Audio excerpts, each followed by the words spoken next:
আপনারা এই যে অল্প কয়েকজন ভাই আছেন একই গোত্রের কিন্তু সবাই আপনাদের ধরনের নিয়ন্ত্রণ করতে কীরকম ঝামেলা হয়ে যাচ্ছে। এরকম পুরা দেশের 18 কোটি মানুষকে নিয়ন্ত্রণ করা যে আইন শৃঙ্খলাতে কত ধরনের কষ্ট, এটা আপনাকে দিয়ে আপনারা কিন্তু প্রমাণ করেন। এই জন্য আপনার অনুরোধ করব, মানে আপনারা যেই কষ্ট করে আসছেন এবং এই জন্য আমি আপনাদের অনেক ধন্যবাদ দেই। আপনারা সবসময় খুব ভালো সংবাদ পরিবেশন করেন, এই জন্য আমি আপনাদের ধন্যবাদ দিই। আমি আপনাদের এবং আপনাদের পরিবারের সবাইকে আমার ঈদের শুভেচ্ছা।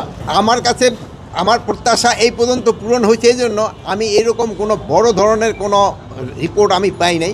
হ্যাঁ, রাস্তাঘাটে তো 2-1টা অ্যাক্সিডেন্ট হয়েছে, এটা তো আমি না করব না, কিন্তু ওই ধরনের কোনো বড় ধরনের কোনো ঘটনা ঘটে না। 2-1টা ছোটোখাটো চুরি চেষ্টামি এইগুলি তো হচ্ছে, এটা না, বাট বড় ধরনের। এই জন্য আমি মোটামুটিভাবে খুশি, যেমন আপনারাও খুশি, আমিও খুশি।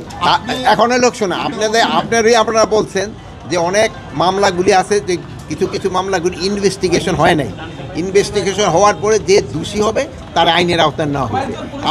কথা শেষ করতে দেন ভাই, মাঝখানে কথাগুলি তো কথা বলা যায় না। আপনারাই কিন্তু সবসময় বলছেন নির্দোষীরা যেন কোনো অবস্থায় সাজা না পায়, এই জন্য আমাদের ইনভেস্টিগেশনটা করতে দেন।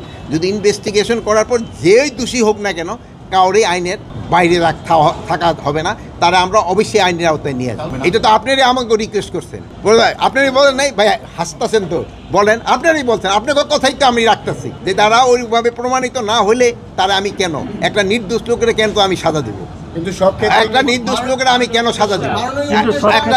একটা আরে ভাই শেষ করতে দেন, একটা দোষী যে হবে তারা আমরা শাস্তি দেবো। এখন এদের ক্ষেত্রে একটা কিশোরগঞ্জে এদের ক্ষেত্রে ধরেন একটা উপদেষ্টাদের একটা 3 জনের একটা কমিটি হয়েছে, ওনাদের একটা রিকমেন্ডেশন দিছে। ওই রিকমেন্ডেশনটা পাওয়ার পরে ওনাদের যদি দোষী হয় ওনাদের ব্যবস্থা নেওয়া হবে, যদি দোষী না হয় ওনাদের আবার যার যার জায়গায় ফেরত আসবে। আর কোনো কিছু তো আপনারা দোয়া করেন, ভালো থাকেন, আমি আবার দেবো।